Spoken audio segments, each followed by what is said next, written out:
Olá, hoje a gente mergulha num momento assim de bastante tensão na igreja primitiva.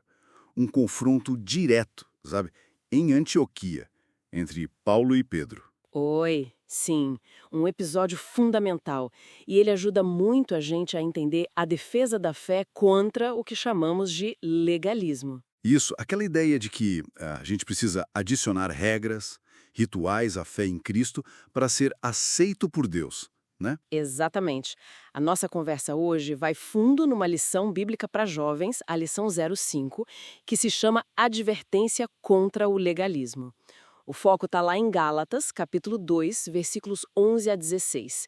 E o ponto central, como a lição bem resume, é que defender o verdadeiro evangelho significa pensar e viver a doutrina bíblica de forma correta. Certo. Então a missão aqui é entender esse conflito histórico, essa dinâmica entre hipocrisia e a verdade do Evangelho. E o que isso nos diz sobre fé, prática e, claro, a pressão de grupo, que é muito forte. Vamos lá. Primeiro o cenário.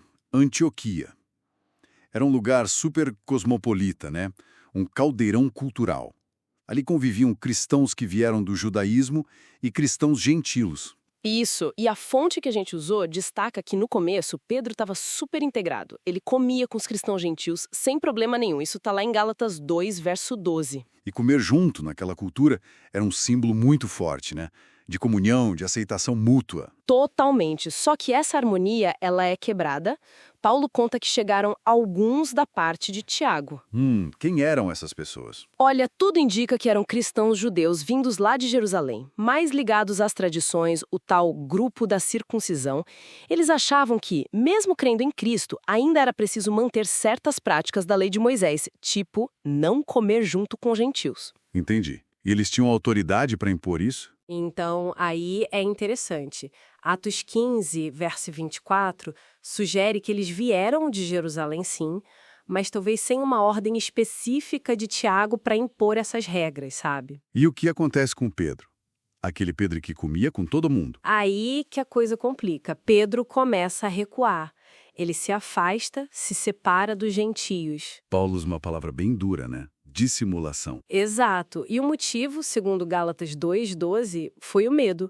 Medo desse grupo da circuncisão. E o pior é que a atitude dele arrastou outros. Sim, outros judeus cristãos fizeram o mesmo e até Barnabé, um líder super importante, companheiro de Paulo, foi levado junto nessa inconsistência. Nossa, isso mostra o peso da pressão social, mesmo entre líderes. Com certeza. O medo da crítica, o desejo de se encaixar num grupo influente, e isso pode levar a gente a agir contra o que acredita. E no caso ali, comprometer a liberdade em Cristo. E Paulo percebeu na hora a gravidade disso tudo. Percebeu e agiu. Ele não ficou quieto. Foi lá e confrontou Pedro publicamente. Resistir-lhe face a face, ele escreve em Gálatas 2:11. Por quê? Porque a atitude de Pedro não estava andando corretamente segundo a verdade do Evangelho, como diz o verso 14. A hipocrisia era clara, né? Pedro, que era judeu, vivia como gentil na sua liberdade em Cristo, mas com essa atitude de se separar, ele estava pressionando os gentios a viverem como se fossem judeus, a seguirem a lei. E o problema central era doutrinário, então. Fundamentalmente. A atitude de Pedro, mesmo que motivada pelo medo, na prática estava minando a justificação pela fé. Estava sugerindo que a fé em Cristo não era suficiente, que precisava de um algo a mais das obras da lei para a pessoa ser plenamente aceita por Deus e, bom, pela ala mais conservadora da igreja. Faz sentido.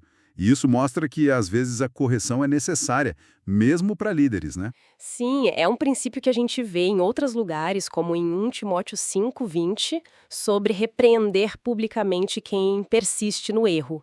Mas é importante lembrar que, felizmente, houve reconciliação depois. Ah, é? Sim, o próprio Pedro, mais tarde, em sua segunda carta, chama Paulo de nosso amado irmão. Isso mostra que a correção, embora dura, foi para edificação. Que bom. E isso nos leva direto ao argumento principal de Paulo ali em Gálatas, né? Exatamente. O coração da mensagem em Gálatas 2:16. Que a gente é justificado, ou seja, declarado justo por Deus, mediante a fé em Jesus Cristo. E ele enfatiza, e não por obras da lei. Isso, Paulo é muito claro. Se a justiça viesse pela obediência à lei, então a graça de Deus não teria valor. E em vão morreu Cristo, como ele diz no verso 21. Seria anular o sacrifício, né? E ele usa aquela imagem forte de estar crucificado com Cristo. O que isso significa na prática? Ah, essa imagem é poderosa. Estar crucificado com Cristo, lá em Gálatas 2:20, significa que o nosso antigo eu, aquele dominado pelo pecado e preso à lei como forma de salvação, morreu. A nossa nova identidade, a nossa vida agora, vem pela fé no Filho de Deus que passou a viver em nós. É Cristo vivendo através do crente. Então, não é mais sobre seguir regras para ser salvo. Não, a vida cristã é pela fé e pela graça. A lei teve seu papel de mostrar o pecado, de nos condenar, mas quem salva e sustenta é a fé em Cristo.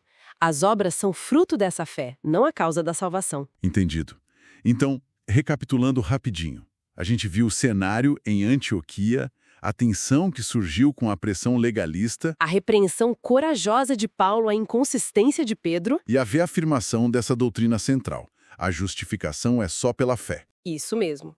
E a mensagem principal que fica dessa lição é essa necessidade constante da gente guardar e praticar a doutrina correta. A salvação é um presente, é pela graça, através da fé em Jesus. Ponto. E resistir, né? Resistir a qualquer pressão, seja de dentro ou de fora, que tente diminuir o valor do que Cristo fez ou adicionar exigências humanas à nossa fé. Perfeito. É um chamado à coerência e à defesa do evangelho puro. Ótimo. E para a gente pensar depois, fica aquela pergunta, né? Em que situações hoje em dia, talvez de forma mais sutil, a pressão do grupo ou as expectativas da cultura podem nos levar a comprometer a essência da nossa fé, ou agir de um jeito que não bate com aquilo que a gente realmente acredita lá no fundo? Uma excelente reflexão para a gente levar.